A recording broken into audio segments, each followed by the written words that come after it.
The Anunnaki, the sky gods from Nibiru who traveled to the Earth in search of gold, needed to save their planet. And while here, they created the human race as a slave species to mine that gold. Eventually, humans grew too intelligent, greedy, arrogant, and violent. Then they were wiped out in a global flood when Nibiru passed close to the Earth. This story is one of my all-time favorites, and it is a classic. The Ancient Aliens television series is built around this story. But is it true? Ancient astronaut theorists say yes. I know they do. Almost all the Anunnaki ancient alien story comes from the work of Zecharia Sitchin. His book, The 12th Planet, explained how the story is written word for word in ancient Sumerian texts. His first book was such a hit that he wrote a whole series about ancient aliens and their time here on Earth. Sitchin spent over 20 years studying Sumerian tablets and teaching himself ancient languages. He translated thousands of texts, and a legend was born. So, who was Zecharia Sitchin? A Sumerologist? An archaeologist? A philologist? What in the name of Anu is a philologist? A philologist studies languages that are no longer spoken, like Latin, Ancient Greek, Sanskrit, Sumerian, and many others. So, philologist, archaeologist, Sumerologist. Sitchin was none of these. He claimed to have an economics degree from the University of London, though that's never been confirmed. While he was working for a shipping company in New York, he taught himself Sumerian cuneiform. He then visited some ancient sites and started to piece together the ancient astronaut theory.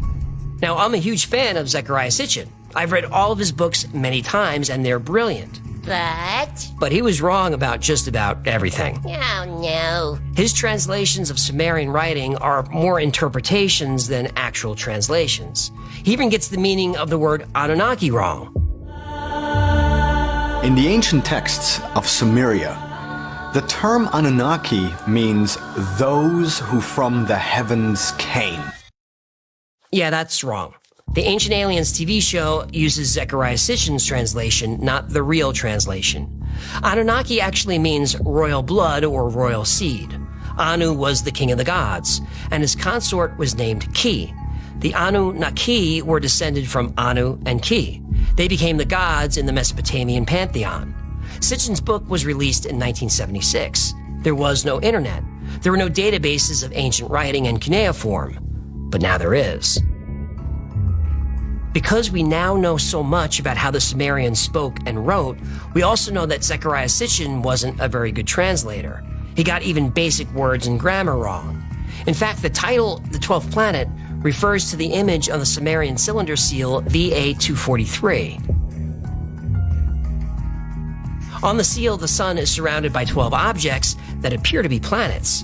Sitchin claims that the Sumerians knew of all the planets in the solar system, plus Nibiru and a few other objects. Now, the truth is, the Sumerians did know about planets, but they didn't know of any beyond Saturn. They didn't have telescopes, and Saturn was all that they could see with the naked eye. Maybe the Anunnaki told them. Hang on, I'm getting there. Other things Sitchin got wrong.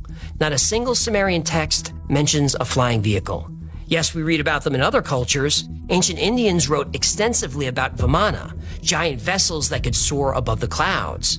And in researching this episode, I learned all kinds of interesting things about Vimana that I didn't know. And if you want a full video on that, let me know. It would be a good one. Back to Sitchin. The Sumerians wrote about gold a few times, but not that much. And there's nothing in the text about mining gold to heal the atmosphere on Nibiru. By the way, Nibiru means crossing. Sitchin interpreted this to mean it was a planet that crossed the Earth's orbit every 3,600 years, but that's not what Nibiru was. Nibiru, or the crossing, was often associated with a solstice. It could refer to an object in the sky that indicated a solstice, or it could mean the sun or possibly a star crossing a certain way during a solstice. Sitchin took this idea and ran with it. He interpreted Nibiru to be a planet, but it wasn't. I'm not sure how he came up with the 3,600-year orbit, but if a huge object roared past the Earth every 3,600 years, you'd think there'd be plenty of documentation. Maybe it was lost in the flood. Well, now the flood is interesting. Every culture and religion has a flood myth. I think the count is up to 140, and maybe more. And they're all very, very similar stories. Frequently, 8 people are saved, as in the stories of Noah, Utnapishtim, and many others.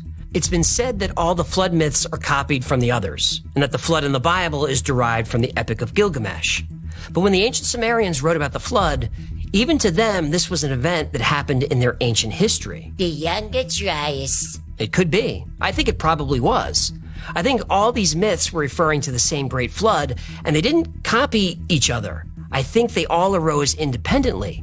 The ancient Chinese, Mayans, Nordics, and Polynesians weren't intermingling in ancient times, yet they all tell the same story, probably because it happened.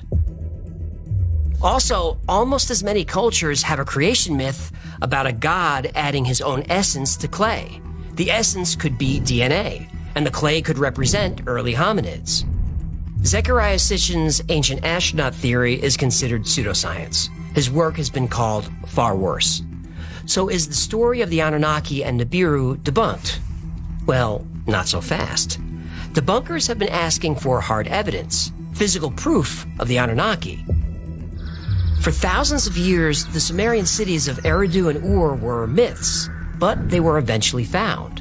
And in the city of Ur, a tomb was discovered.